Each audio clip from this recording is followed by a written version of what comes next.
हमारे सभी YouTube family को बहुत बहुत जय जय श्री सीताराम। जैसा कि हमेशा हमारे जीवन में जो ये दिन हैं एक जैसे नहीं रहते। दुख और सुख का पहिया जो है ऊपर नीचे चलता रहता है।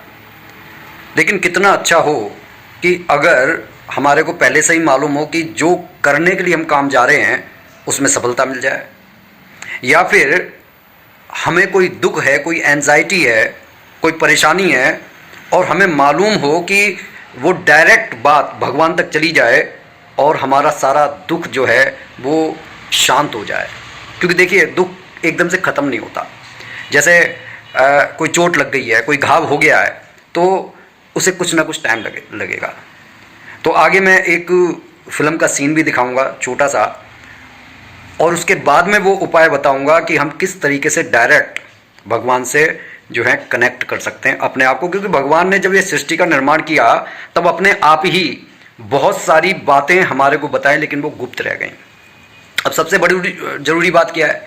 देखिए, जीवन में आज मैं आपको कुछ छोटी छोटी बातें बता रहा हूँ, उनमें 3 बातें प्रमुख हैं। पहली बात यह है कि जब हम जीवन में बहुत ज़्यादा किसी ने हमारे से कुछ कह दिया और अब हम उसे मतलब अपने दिल पर लाद कर चल रहे हैं, साल बीता, 2 साल बीता, 3 साल बीत गया, उसे लादे चल रहे हैं।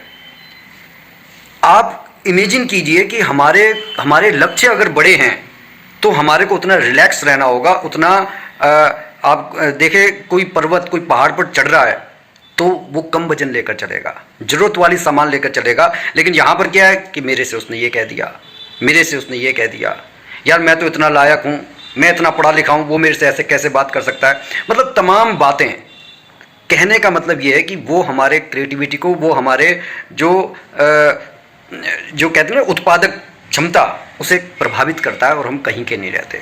तो सबसे पहले जरूरी बात यह है कि जीवन भर ऐसी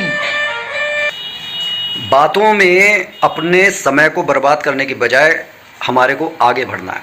उन बातों पर धूल डालिए, आगे बढ़िए और भगवान पर छोड़िए कि ठीक है वो सब सही करेंगे। अब आते हैं दूसरी बात पर, क्योंकि देखिए जब हमारा ये ठीक हो गया तो और अपने आप ठीक होने लगेगा। अब अगर आप किसी भी कार्य के लिए बाहर जा रहे हैं तो सबसे पहले आप इस बात को समझिए कि जो हमारे साधु संतों मुनियों ने बताया है कि हमारे जो हम सांस ले रहे हैं, जब ये सांस रुक जाएगी तो जीवन खत्म हो जाएगा। इसीलिए इसे प्राण कहा जाता है और ये निरंतर चल रहा है। इसका रुकने का कोई मतलब नहीं है। इसका रुकने का मतलब यह है कि मृत्यु। तो ये निरंतर, एक हमारा दायां स्वर है, एक बायां स्वर है। तो दायां स्वर को सूर्य स्वर बोलते हैं और जो आपका बायां स्वर है उसे चंद्र स्वर बोलते हैं। अगर आपका पूजा पाठ में मन नहीं लग रहा, ठीक है, तो आप कोशिश कीजिए कि चंद्र स्वर को आप एक्टिवेट कर लीजिए। पूजा में बैठिए, आपका मन लगेगा। पढ़ाई में आपका मन नहीं लग रहा तो आप जो है चंद्र स्वर को एक्टिवेट कीजिए, उसमें बैठ जाइए। अब अगर आपको बहुत ज़्यादा क्रोध आ रहा है, उस समय आप देखिए कि कौन सा स्वर चल रहा है। आप देखेंगे कि आपका सूर्य स्वर उस समय चल रहा होगा। आप कोशिश कीजिए कि आप अपने चंद्र स्वर को एक्टिवेट कर लीजिए। ठीक है, एक्टिवेट करना बड़ा आसान है। एक्टिवेट करने के लिए जो स्वर आपको चलाना है उसकी दूसरी तरफ पलट कर आप लेट जाइए। अगर आपको बायां स्वर चलाना है तो दाईं करवट पर लेट जाइए। अगर आपको दायां स्वर चलाना है तो आप बाईं करवट पर लेट जाइए। बिल्कुल सिंपल, 2-3 मिनट में वो चलने लगता है। या फिर कोई जो पफी वाली बॉल होती हैं, आपको जो स्वर चलाना है, ठीक है, उसके दूसरी तरफ आप उस बॉल को लगा लीजिए, आपका वो स्वर एक्टिवेट हो जाएगा। अब अगर आप घर से बाहर किसी महत्वपूर्ण काम के लिए जा रहे हैं और उस काम को आप ये चाहते हैं कि सिद्ध हो जाए, ठीक है, हालांकि इस चीज में आपको थोड़ा सा टाइम लग जाता है, महीना 6 महीना आपको अपने शरीर को समझने में टाइम लग जाता है। क्योंकि आदमी दिन 2 दिन हफ्ता करता है, उसके बाद में भूल जाता है। अगर आप किसी कार्य को सिद्ध करने के लिए जा रहे हैं तो आपका सूर्य स्वर एक्टिवेट होना चाहिए। किसी मीटिंग के लिए जा रहे हैं, कोई भाषण देने के लिए जा रहे हैं, तो वहां पर आपको पराक्रम की आवश्यकता होगी, ठीक है, कि लोग आपकी बातों को माने। तो इस तरीके से आप जाइए।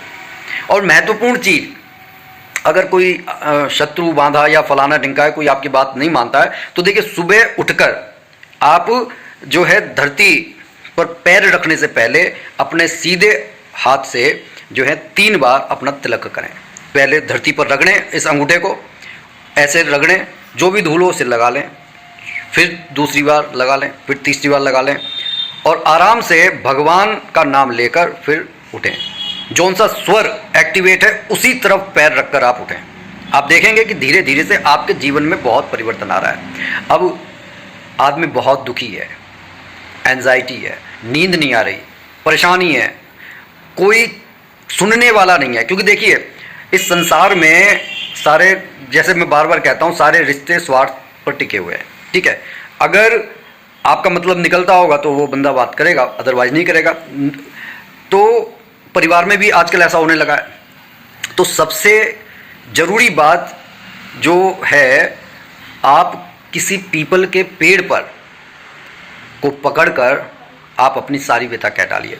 अब सबसे पहले ये छोटा सा सीन और देखिए।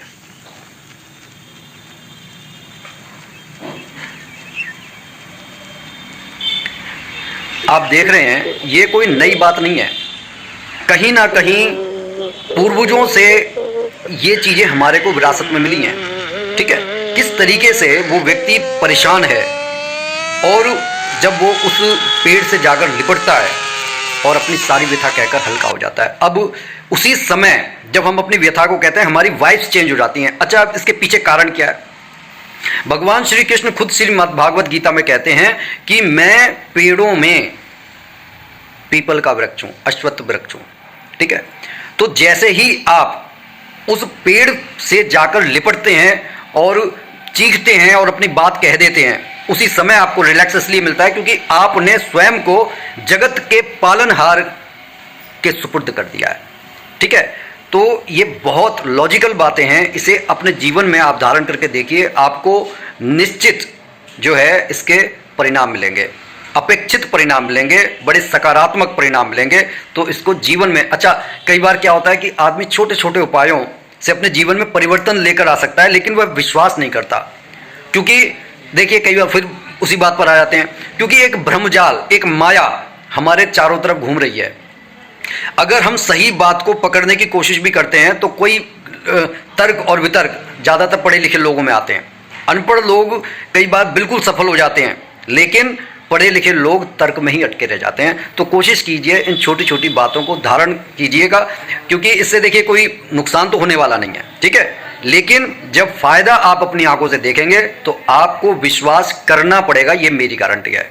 इसी के साथ मैं अपनी वाणी को विराम दे रहा हूं और ज़्यादा से ज़्यादा इस वीडियो को शेयर करें ताकि लोगों का भला हो सके। ठीक है, इसी के साथ मैं अपनी वाणी को विराम दे रहा हूं। कमेंट बॉक्स में इष्ट देव का नाम लिखना ना भूलें। बोलिए जय जय श्री सीताराम।